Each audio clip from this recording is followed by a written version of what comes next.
नमस्कार दोस्तों। आज हम बिहार दरोगा का जो हमारा प्रैक्टिस सेट चल रहा है ज्ञान बिंदु जीएस एकेडमी का, उसका मॉडल प्रैक्टिस सेट नंबर 11 लेके आए हुए हैं। दोस्तों, अगर आप बिहार दरोगा या बिहार एसएससी सीजीएल 4 का प्रिपरेशन कर रहे हैं तो निश्चित तौर पे ये वीडियो आपके लिए महत्वपूर्ण होने वाला है। दोस्तों, अगर चैनल पे आप नए आए हो तो चैनल को सब्सक्राइब और बेल आइकन को प्रेस जरूर कर दीजिएगा। तो चलिए आज का सेशन स्टार्ट करते हैं। पहला प्रश्न है, यह हमारी संस्कृति का धरोहर है, इसका ट्रांसलेट करना है। Translate the given sentence into English. तो इसका जो करेक्ट ट्रांसलेशन हो जाएगा वो हो जाएगा, it is our cultural assets. Option number D. Option number D. अगला प्रश्न है, change the sentence into indirect speech. इसमें जो स्टेटमेंट दिया है, I have bought a house he said. I have bought a house he said, तो इसका जो हो जाएगा, he said that he had bought a house. Option number B. Option number B. अगला प्रश्न है, change the sentence into passive voice. तो इसको जो स्टेटमेंट है, पेंट द विंडो, तो इसका जो आपका करेक्ट आंसर हो जाएगा वो होगा, let the window be painted. Option number ए। अगला प्रश्न है, सप्तर्षि का सही संधि विच्छेद क्या है? तो दोस्तों, इसका जो संधि विच्छेद हो जाएगा, सप्त प्लस ऋषि। ऑप्शन नंबर सी, सप्त प्लस ऋषि। अगला प्रश्न है 5 नंबर, भरपेट में कौन सा समास है? तो दोस्तों, इसमें जो आपका भरपेट में जो समास होगा वह होगा अव्ययी भाव। ऑप्शन नंबर ए इसका करेक्ट आंसर हो जाएगा, अव्ययी भाव। अंधे के हाथ बटेरा लगना, मुहावरा का अर्थ क्या होगा? तो इसका हो जाएगा आपका, बिना परिश्रम से सफलता मिल जाना। ऑप्शन नंबर बी इसका करेक्ट आंसर हो जाएगा, प्रश्न नंबर 6 का। अगला प्रश्न है, निम्नलिखित कथनों पर विचार करें। अन्नामलाई पर्वत 1 नंबर में दिया है, अन्नामलाई पर्वत प्रायद्वीपीय भारत का दक्षिणतम पर्वतीय क्षेत्र है। तथा 2 नंबर होगा, अनाई मुड्डी प्रायद्वीपीय भारत की सबसे ऊंची चोटी है। तो दोस्तों, ये दूसरा जो स्टेटमेंट है सिर्फ यही सही है, तो करेक्ट आंसर हो जाएगा option number B. Silent Valley अवस्थित है, तो साइलेंट वैली ये केरल में अवस्थित है। ऑप्शन नंबर बी इसका करेक्ट आंसर हो जाएगा, केरल में अवस्थित है। अगला प्रश्न है, अरुणावती अरुणावती डैश डैश के दाएं तट से मिलने वाली प्रमुख सहायक नदी है। तो दोस्तों, अरुणावती जो है ये ताप्ती नदी के दाएं तट से मिलने वाली प्रमुख सहायक नदी है। ऑप्शन नंबर सी इसका करेक्ट आंसर हो जाएगा।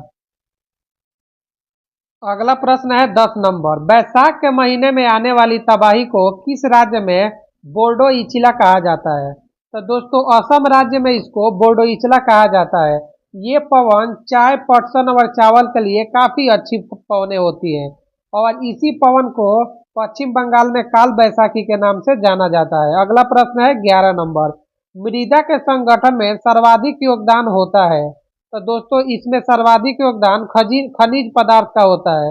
ऑप्शन नंबर बी इसका करेक्ट आंसर हो जाएगा। इसमें लगभग 45% इसका महत्व होता है। थोल वन्य जीव अभयारण्य कहाँ स्थित है? तो थोल वन्य जीव अभयारण्य गुजरात में स्थित है, और इसका स्थापना 1988 में हुआ था, और यह पक्षियों के आश्रय के लिए फेमस है। अगला प्रश्न है, निम्नलिखित में से कौन सी एक गेहूं की किस्म है? तो इसमें से जो आपका अर्जुन है यह एक गेहूं की किस्म है, अर्जुन। और दोस्तों, गेहूं जो है वो रबी की फसल होती है। सारण सिंचाई नहर किस नदी से निकाली गई है? सारण सिंचाई नहर किस नदी से निकाली गई है? तो ये निकाली गई है गंडक नदी से। Option number D. Option number D इसका करेक्ट आंसर होगा। वर्ष 2011 के जनगणना के अनुसार निम्नलिखित राज्यों में से किसकी जनसंख्या घनत्व सर्वाधिक है? तो दोस्तों, अगर ऐसे देखा जाए तो सर्वाधिक जनसंख्या घनत्व तो बिहार का है, लेकिन जो ऑप्शन दे रखा है इसमें से पश्चिम बंगाल का हो जाएगा। ऑप्शन नंबर डी इसका करेक्ट आंसर होगा। अगला प्रश्न है, समताप रेखाओं को मानचित्र पर दिखाने वाले प्रथम व्यक्ति कौन थे? तो दोस्तों, ये आपके प्रथम व्यक्ति हमबोल्ट थे, Humboldt. Option number D, Humboldt. अगला प्रश्न है, सौर मंडल के निम्नलिखित ग्रहों में से किसमें सक्रिय ज्वालामुखी नहीं पाई जाती है? तो मंगल जो ग्रह है इस पे कोई भी सक्रिय ज्वालामुखी नहीं पाई जाती। ऑप्शन नंबर बी इसका करेक्ट आंसर हो जाएगा। कार्बोनिफेरस युग में जुड़े पृथ्वी के सभी स्थल खंड को वेगनर ने क्या नाम दिया था? तो इन्होंने इसको पेंजिया नाम दिया था, Pangaea. Option number A, Pangaea नाम दिया था। अगला प्रश्न है, ब्रायोफाइटा पौधे सामान्यतः पाए जाते हैं। तो ये पौधे नम और छायादार आवासों में पाए जाते हैं। ऑप्शन नंबर सी इसका करेक्ट आंसर हो जाएगा। मानव शरीर में मौजूद निम्नलिखित कोशिकाओं में से किस में माइटोकॉन्ड्रिया नहीं पाया जाता है? तो दोस्तों इसमें जो होता है आपका आरबी लाल रक्त कोशिका में माइटोकॉन्ड्रिया नहीं पाया जाता है। ऑप्शन नंबर ए इसका करेक्ट आंसर हो जाएगा। अगला प्रश्न है, निम्नलिखित में से कौन सी बात अनावृतबीजी पौधे के बारे में सत्य नहीं है? तो इसमें जो आपका हो जाएगा, संवहनी बंडल अनुपस्थित होते हैं, यह सत्य नहीं है। संवहनी बंडल अनुपस्थित होते हैं। ऑप्शन नंबर बी इसका करेक्ट आंसर होगा। निम्नलिखित में से कौन सा टमाटर के लाल रंग के लिए उत्तरदायी है? तो दोस्तों ये लाइकोपीन की वजह से टमाटर का लाल रंग होता है। ऑप्शन नंबर सी इसका करेक्ट आंसर हो जाएगा। मनुष्य के शरीर में वर्टेब्रा निम्न में से किसका भाग है? तो दोस्तों ये वर्टेब्रा जो होता है ना, ये मनुष्य का शरीर में रीढ़ की हड्डी का भाग होता है। ऑप्शन नंबर सी इसका करेक्ट आंसर होगा, रीढ़ का हड्डी। अगला प्रश्न है, निम्नलिखित में से कौन सी ग्रंथि सेक्स हार्मोन का स्राव करती है? तो आपका जो है एड्रिनल ग्लैंड जो होता है यही सेक्स हार्मोन का स्राव करता है। Option number C correct answer होगा। निम्नलिखित में से कौन सा रोग जीवाणुवीय रोग नहीं है? तो इसमें जो दिया हुआ है, इसमें से जो डेंगू होता है दोस्तों ये वायरस से होता है, बाकी सब जीवाणु से होने वाला रोग है। तो इसका आंसर ऑप्शन नंबर सी हो जाएगा। अगला प्रश्न है, सामान्य दोष मुक्त आंखों में कॉर्निया से कितनी दूरी पर रेटिना होना चाहिए? तो ये जो होनी चाहिए ये होगी आपकी 2 centimetre. Option number B 2 centimetre.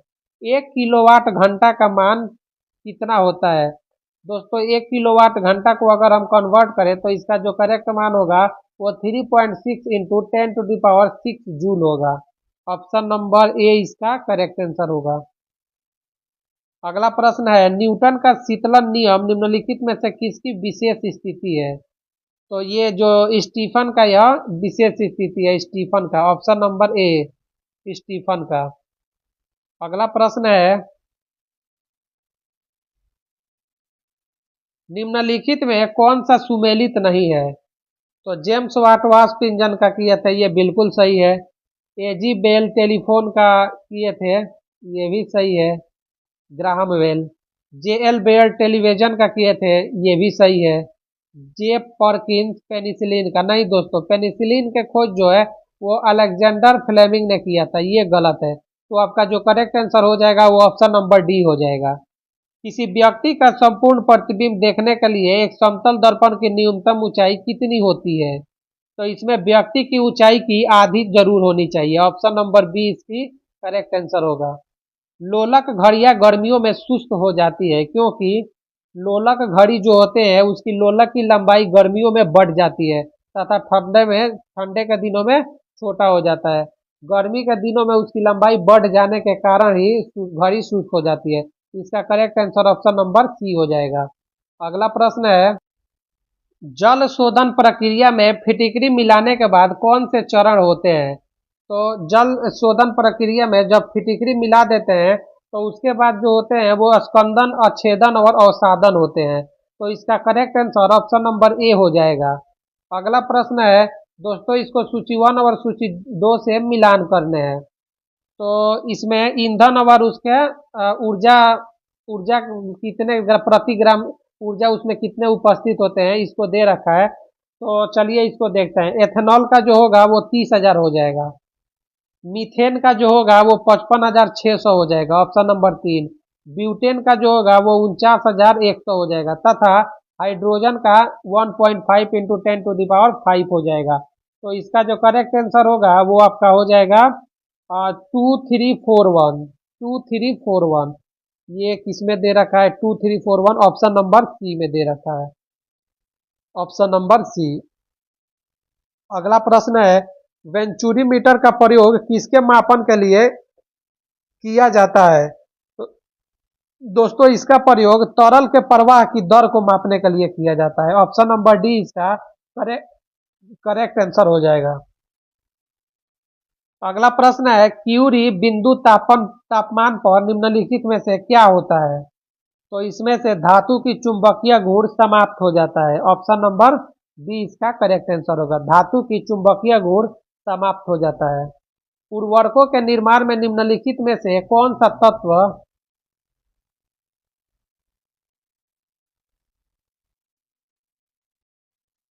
अगला प्रश्न है उर्वरकों के निर्माण में निम्नलिखित में से कौन सा तत्व प्रयोग में लाया जाता है? तो इसमें से जो आपका हो जाएगा पोटेशियम इसका प्रयोग में लाया जाता है। Option number B. निम्नलिखित में से सबसे प्रबल अम्ल कौन सा है? तो दोस्तों जो आपका ट्राइक्लोरो एसिटिक अम्ल जो होता है ये सबसे प्रबल अम्ल होता है। ऑप्शन नंबर ए इसका करेक्ट आंसर हो जाएगा। और इसका जो केमिकल फार्मूला होता है वो Cl3COOH होता है। अगला प्रश्न है रात को पेड़ के नीचे सोने की सलाह नहीं दी जाती है क्योंकि दोस्तों रात के समय में पेड़ जो है वो कार्बन डाइऑक्साइड को छोड़ते हैं। तो इसका correct answer option number C हो जाएगा। इसी वजह से नहीं सोने नहीं दिया जाता है। बिहार का प्रमुख संगीत जो भगवान शिव की स्तुति में गाया जाता है वह है आपका नचारी। Option number C. भगवान शिव के स्तुति में नचारी गाया जाता है। अगला प्रश्न है निम्नलिखित में से बिहार के किस चित्रकला शैली में चित्रों का निर्माण कागज या हाथी दांत पर किया जाता है? तो वो चित्रकला है पटना कलम। ऑप्शन नंबर बी पटना कलम। टोबिन टैक्स लगाया जाता है। टोबिन टैक्स जो होता है दोस्तों ये विदेशी विनिमय लेन देन पर लगाया जाता है। ऑप्शन नंबर सी इसका करेक्ट आंसर हो जाएगा। अगला प्रश्न है तारो तारापोर समिति निम्नलिखित में से किस एक्ट से संबंधित है? तो ये पूर्ण पूंजी लेखा संपरिवर्तनीयता से संबंधित है। ऑप्शन नंबर बी इसका करेक्ट आंसर हो जाएगा। पूर्ण पूंजी लेखा संपरिवर्तनीयता। भारत में सर्वप्रथम राष्ट्रीय आय का आकलन किसने किया था? तो दोस्तों भारत में जो सबसे पहले किए थे वो दादा भाई नौरोजी ने किया था। ऑप्शन नंबर डी इसका करेक्ट आंसर हो जाएगा। दादा भाई नौरोजी। निम्नलिखित में से नीति आयोग का अध्यक्ष कौन होता है? दोस्तों भारत के जो प्रधानमंत्री होते हैं वही नीति आयोग के अध्यक्ष होते हैं। ऑप्शन नंबर ए इसका करेक्ट आंसर होगा। अगला प्रश्न है 45 number planned economy of India नामक पुस्तक किसने लिखा? तो ये लिखा है एम विश्वेश्वरैया ने। Option number C M Visvesvaraya. अगला प्रश्न है भारत में म्यूचुअल फंड का नियामक कौन करता है? तो भारत में म्यूचुअल फंड का नियामक सेबी करता है और सेबी का जो स्थापना हुआ था वह 1988 में हुआ था। 1988 में। अगला प्रश्न है प्रसिद्ध अर्थशास्त्री मोहम्मद यूनुस को किस क्षेत्र में नोबेल पुरस्कार मिला था? तो इनको शांति के क्षेत्र में नोबेल पुरस्कार मिला था। ऑप्शन डी हो जाएगा। चिकनकारी कला मुख्य रूप से कहाँ प्रचलित है? चिकनकारी कला जो है मुख्य रूप से लखनऊ में प्रचलित है। चिकनकारी कला मुख्य रूप से कहाँ प्रचलित है? लखनऊ में। Option number B. भारत के किस राज्य में कलारी पयट्टू मार्शल आर्ट युद्ध कला प्रचलित है? तो दोस्तों ये केरल में प्रचलित है। ऑप्शन नंबर ए इसका करेक्ट आंसर हो जाएगा। केरल में। और इसका मतलब होता है कलारी पट्टू का अर्थ होता है युद्ध के मैदान की कला। अगला प्रश्न है 50 नंबर। दोस्तों इसमें इसको सुमेलित करना है। गुप्तचर संस्थान दिया है और उससे रिलेटेड देश। तो मोसाद जो हो जाएगा ए का वो मोसाद हो जाएगा आपका इजराइल का। ए का हो जाएगा आपका इजराइल। इंटेलिजेंस ब्यूरो हो जाएगा आईबी भारत का। जीआरयू जो है जीआरयू ये जीआरयू आपका हो जाएगा रूस का। जीआरयू रूस का तथा नाइयो जापान का। तो इसका जो करेक्ट आंसर होगा 3142। 3142 option number D. 3142 option number D. अगला प्रश्न है विधानसभा में निर्वाचित होने के लिए न्यूनतम आयु सीमा कितनी होती है? तो विधानसभा के लिए 25 वर्ष होनी चाहिए। Option number B. वर्तमान में भारत में कितने मान्यता प्राप्त राष्ट्रीय दल हैं? तो अभी वर्तमान में 6 ऐसे राष्ट्रीय दल है जिनको मान्यता प्राप्त है। ऑप्शन नंबर ए इसका करेक्ट आंसर हो जाएगा। अगला प्रश्न है, राष्ट्रपति पद के उम्मीदवार के लिए अधिकतम आयु कितनी होनी चाहिए? उम्मीदवार के लिए, राष्ट्रपति पद के उम्मीदवार के लिए, तो दोस्तों इसका कोई सीमा नहीं है, आयु की कोई सीमा नहीं होती है। ऑप्शन नंबर डी इसका करेक्ट आंसर होगा। सीबीआई का आदर्श वाक्य क्या है? तो इसका आदर्श वाक्य उद्यमिता, निष्पक्षता और सत्यनिष्ठा, उपयुक्त तीनों हो जाएगा। ऑप्शन नंबर डी उपयुक्त तीनों। राज्यपाल किसके प्रसाद पर्यंत अपने पद धारण करते हैं? तो दोस्तों ये राष्ट्रपति के प्रसाद पर्यंत अपना पद धारण करते हैं। Option number C. भारतीय संविधान में कितने प्रकार के न्यायिक आदेश है? दोस्तों भारतीय संविधान में 5 प्रकार के न्यायिक आदेश है। ऑप्शन नंबर बी इसका करेक्ट आंसर होगा, जिसमें पहला है बंदी प्रत्यक्षीकरण, दूसरा है परमादेश, तीसरा है प्रतिषेध, चौथा है उत्प्रेषण और पांचवा है अधिकार पुच्छा। तो अगला प्रश्न है 47 नंबर। भारत के मुख्य निर्वाचन आयुक्त को उसके पद से कौन हटा सकता है? तो उसको सिर्फ और सिर्फ राष्ट्रपति हटा सकता है। ऑप्शन नंबर सी इसका करेक्ट आंसर होगा। एक कल्याणकारी राज्य के निर्देश वर्णित है, तो ये जो होता है दोस्तों राज्य के नीति निर्देशक तत्वों में वर्णित होता है। ऑप्शन नंबर ए इसका करेक्ट आंसर हो जाएगा। अगला प्रश्न है 59 नंबर। पिछड़ा वर्ग आयोग का गठन कौन करता है? तो इसका गठन राष्ट्रपति करते हैं। ऑप्शन नंबर बी भारत के राष्ट्रपति करते हैं।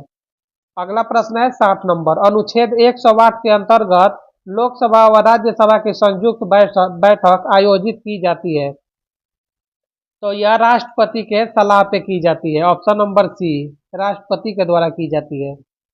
अगला प्रश्न है, भारतीय यूनानी कला का सम्मिश्रण किस शैली में दिखता है? भारतीय यूनानी कला का सम्मिश्रण ये गंधार शैली में दिखती है। ऑप्शन नंबर डी इसका करेक्ट आंसर होगा। 62 नंबर प्रश्न है, भारत में कुषाण शक्ति का वास्तविक संस्थापक किसे माना जाता है? तो इसका जो वास्तविक संस्थापक बीम कड़फिसेस को माना जाता है। ऑप्शन नंबर सी बीम कड़फिसेस को माना जाता है। अगला प्रश्न है, मथुरा कला में किस धर्म से संबंधित मूर्तियां मिली है? तो दोस्तों इसमें बौद्ध धर्म, जैन धर्म और ब्राह्मण धर्म तीनों धर्म से संबंधित मूर्तियां मिली है, तो इसका जो करेक्ट आंसर होगा वो ऑप्शन नंबर डी हो जाएगा। अगला प्रश्न है, इल्तुतमिश के काल में निर्मित 40 अमीरों का दल जिसके काल तक आते आते समाप्त हो गया, तो वो है आपका Ghiyasuddin Balban. Option number C Ghiyasuddin Balban. Mirabai के भक्ति गीत को क्या कहा जाता है? उनके गीत को पदावली कहा जाता है। मीराबाई के भक्ति गीत को पदावली कहा जाता है। Option number B correct answer हो जाएगा। अकबर कालीन चित्रकला पर किस चित्रकला का प्रभाव दिखाई देता है? तो अकबर कालीन चित्रकला पर किस चित्रकला का प्रभाव दिखाई पड़ता है? तो ये होगा यूरोपीय। ऑप्शन नंबर बी यूरोपीय कला का। किसके नेतृत्व में बिहार में 1929 में बिहार प्रांतीय किसान सभा का गठन हुआ था? तो ये दोस्तों स्वामी सहजानंद सरस्वती के नेतृत्व में हुआ था। ऑप्शन नंबर बी इसका करेक्ट आंसर हो जाएगा। और इसके जो सचिव थे वो थे कृष्ण सिंह। अगला प्रश्न है 68 नंबर। किस कमेटी के सिफारिश पर भारत में क्रांतिकारी और राष्ट्रवादी भावनाओं को कुचलने के उद्देश्य से the Anarchical and Revolutionary Crimes Act of 1919 पारित किया गया? Anarchical and Revolutionary Crime Act of 1919 पारित किया गया, तो ये किया गया था सेडिशन कमेटी के सिफारिश पर। Option number D. 24 मार्च 1946 को किसके नेतृत्व में कैबिनेट मिशन भारत आया? तो दोस्तों इसमें जो थे पैथिक लॉरेंस के नेतृत्व में भारत आया था। Option number C Pethick Lawrence. अगला प्रश्न है, किस अधिनियम द्वारा संवैधानिक रूप से देशी रियासतों को ब्रिटिश इंडिया से जोड़ने की योजना बनाई गई थी? तो वो अधिनियम दोस्तों किस अधिनियम द्वारा? ये भारत शासन अधिनियम 1935 के द्वारा बनाया गया था। Option number B. इटली के एकीकरण की तलवार किसे कहा जाता है? तो इसके एकीकरण का तलवार गैरीवाल्डी को कहा जाता है। Option number C. Option number C, Garibaldi. Trafalgar का युद्ध कब हुआ था? ट्रफलगर का युद्ध कब हुआ था? तो ये जो ट्रफलगर का युद्ध है दोस्तों, ये 21 अक्टूबर 1805 ईस्वी को हुआ था। Option number B. हाल ही में जारी संयुक्त राष्ट्र की जनसांख्यिकी रिपोर्ट 2025 में भारत की जनसंख्या कितनी बताई गई है? तो ये 146 करोड़ बताया गया है। 1 अरब 46 crore. Option number C. Option number C इसका करेक्ट आंसर होगा। स्वामी विवेकानंद युवा शक्ति मिशन किस राज्य सरकार द्वारा शुरू किया गया है? दोस्तों ये मध्य प्रदेश राज्य सरकार द्वारा शुरू किया गया है। Option number B. AI Kiran पहल का संबंध किससे है? एआई किरण पहल का संबंध किससे है? तो इसका करेक्ट आंसर हो जाएगा एआई का महिला नेतृत्व में बढ़ावा देना। Option number D. Option number D. Haryana में आयोजित शहरी स्थानीय निकाय के पहले राष्ट्रीय सम्मेलन के दौरान किन निगमों को सर्वश्रेष्ठ प्रदर्शन करने वाला नगर निगम माना गया है? तो ये माना गया है आपका लखनऊ, पुणे तथा इंदौर। लखनऊ, पुणे तथा इंदौर। ऑप्शन नंबर ए। अगला प्रश्न है, निम्नलिखित विकल्पों में से कौन सा कथन असत्य है? तो दोस्तों इसमें मॉर्गन स्टैनली के रिपोर्ट के अनुसार भारत वर्ष 2030 तक दुनिया की तीसरी बड़ी अर्थव्यवस्था बन जाएगी। यह जो स्टेटमेंट है यह असत्य है, क्योंकि भारत वर्ष 2028 तक दुनिया की तीसरी अर्थव्यवस्था बन जाएगी और इसमें 2030 बताया गया है, इसीलिए यह गलत हो जाएगा। अगला प्रश्न है, निम्नलिखित में से कौन सा टोराइज नामक वैश्विक मंच लॉन्च किया है? तो ये किया है सऊदी अरब ने। ऑप्शन नंबर सी, सऊदी अरब। हाल ही में आईसीसी ने लैंगिक और राजनीतिक उत्पीड़न के कारण किस देश के नेताओं के खिलाफ गिरफ्तारी वारंट जारी किया है? तो ये किया है आपका Afghanistan. Option number D, Afghanistan. अगला प्रश्न है 80 नंबर, हाल ही में जलवाहक योजना किस मंत्रालय द्वारा शुरू किया गया है? तो ये योजना बंदरगाह, जहाजरानी और जल मार्ग मंत्रालय, गृह मंत्रालय द्वारा शुरू किया गया है। Option number C. निम्नलिखित अगला प्रश्न है 81 नंबर, निम्नलिखित में से किन्हें वर्ष 2025 के अंतर्राष्ट्रीय बुकर पुरस्कार से सम्मानित किया गया है? तो ये किया गया है बानू मुश्ताक और दीपा भस्ती। ऑप्शन नंबर डी, बानू मुश्ताक और दीपा भस्ती। अगला प्रश्न है, हाल ही में किसे राष्ट्रमंडल युवा शांति राजदूत चुना गया है? तो ये चुना गया है सुकन्या सोनोवाल को। ऑप्शन नंबर ए, सुकन्या सोनोवाल।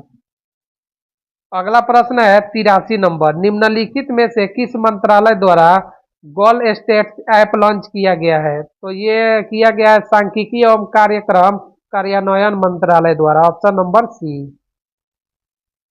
अगला प्रश्न है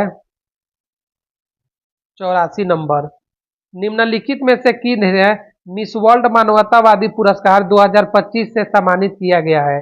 तो ये किया गया है सोनू सूद को। मिस वर्ल्ड मानवतावादी पुरस्कार सोनू सूद को प्रदान किया गया है। कितने मेगावाट तक बिजली उत्पादन क्षमता वाले रिएक्टरों को अंतर्राष्ट्रीय परमाणु ऊर्जा एजेंसी ने छोटे मॉड्यूलर के रूप में परिभाषित किया है? तो ये किया है 300 मेगावाट तक। Option number B, 300 megawatt. अगला प्रश्न है 86 नंबर।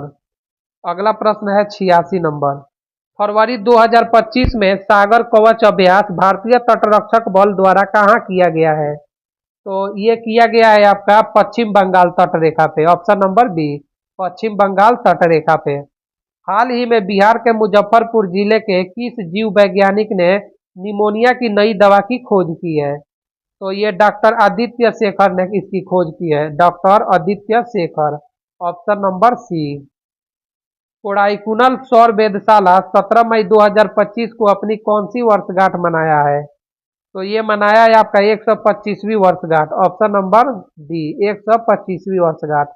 17वें पेरिस पैरालंपिक खेल में किस भारतीय खिलाड़ी ने स्वर्ण पदक नहीं जीता है? तो दोस्तों मनीष नरवाल जो है इन्होंने एक भी पदक नहीं जीता है। ऑप्शन नंबर ए इसका करेक्ट आंसर हो जाएगा।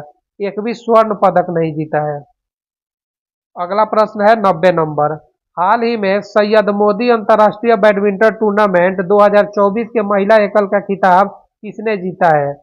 ये जो खिताब है ये पीवी सिंधु ने जीता है। Option number B, PV Sindhu.